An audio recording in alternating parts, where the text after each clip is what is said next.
Alright, this video will help you understand symbolism. First, we're going to talk about kind of what is symbolism, how do we recognize it, why do we have it, and how is it used in a story. So our little activity we're going to begin with is predict what these objects are symbols for. Alright, first up, this. What is that a symbol for to you? Maybe go ahead and write it down or get it in your head. The Olympics. So if you have that, you're correct. Those circles, that is all a symbol of the Olympics. When you see that, you know it represents the Olympics. It's just an image that represents the whole thing. All right, next. What is this a symbol for? Love. Yes. So I'm sure that was pretty easy. Anytime we see a heart, we usually think of love. So it's just a symbol, an object that does not actually have anything to do with love, but it makes us kind of think of the act of loving or just the idea of love. All right, next. The Statue of Liberty. Right over the New York Harbor. What does that make you think of? Like when you see this picture, what do you feel? What comes to your mind? Probably freedom or the United States of America. So a lot of times the Statue of Liberty will represent freedom, but we can also think of it just as like being Americans and just the freedom that we have. Last one.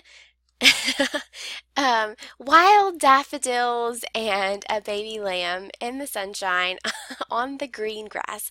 What does that make you think of? Spring, maybe, Easter, or even just new beginnings in general. A lot of times spring represents newness and life to us. So I hope that those kind of showed you that like usually images that we have of just other objects will actually help us think of a concept or an idea that is not actually anything to do with those images, but it helps us to remember it. So, thinking about the secret garden, what is the door to the secret garden a symbol of in the secret garden? What is it a symbol of? Kind of like Mr. Craven's broken heart, okay? His heart is closed. He is shoving away the secret garden and protecting himself so he does not have to have a broken heart or really think about his broken heart anymore. Okay, what about the roses that Colin planted? What are those a symbol of in the secret garden?